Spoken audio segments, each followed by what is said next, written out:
The investigation is deepening into the tragedy that claimed the lives of two Ateneo student athletes in Aurora. The Department of Justice has issued an immigration lockout bulletin order against former lockout sinabi ko. The investigation is deepening into the tragedy that claimed the lives of two Ateneo student athletes in Aurora.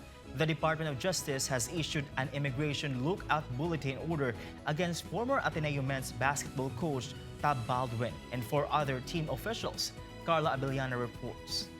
Justice Secretary Frederick Vida announced the issuance of an immigration lookout bulletin order against former Ateneo head coach Tab Baldwin, former team manager Christopher Kimpo, and 3 assistant coaches. According to the DOJ, this is not a travel ban, nor is it an indication of guilt. The agency clarifies that the move is strictly intended to monitor the movements of these individuals in case they attempt to leave the country while the investigation is ongoing.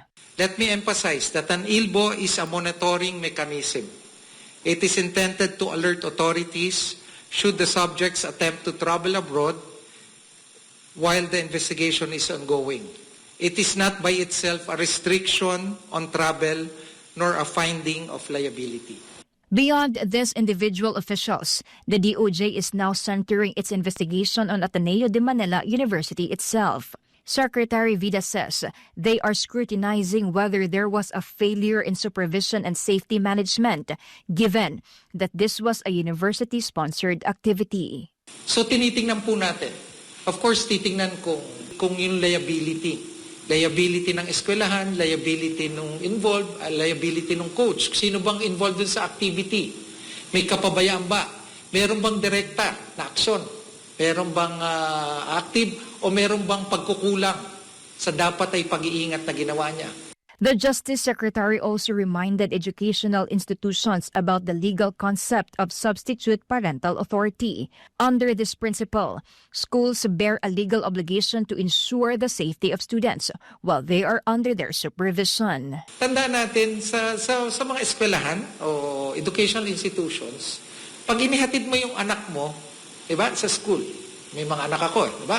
Pag inihatid mo yung anak mo sa school, pumapasok yung substitute parental authority. Diba? At dito papasok yung obligasyon at responsibilidad ng school authorities. While investigators see no immediate evidence of intent to kill, the DOJ is not ruling out criminal negligence. They are looking closely at whether the team officials provided adequate supervision and if the chosen location for the activity was safe. Pero parang ang maliwanag po nito, wala naman yung willful act. Ang tanong, ito ba ay aksidente? Diba? O may pagkukulang sa pag-iingat na dapat ay ginawa ng school authorities o di kaya ay yung mga kasama at kabahagi ng university-sponsored activity. Investigators are currently evaluating the case under the angles of initiation and homicide.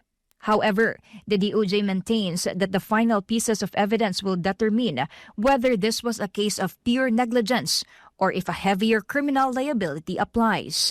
Meanwhile, the DOJ is also awaiting the results of a separate, independent fact-finding probe being conducted by Ateneo. For God and My Beloved Philippines, Carla Abellana, SMNI News.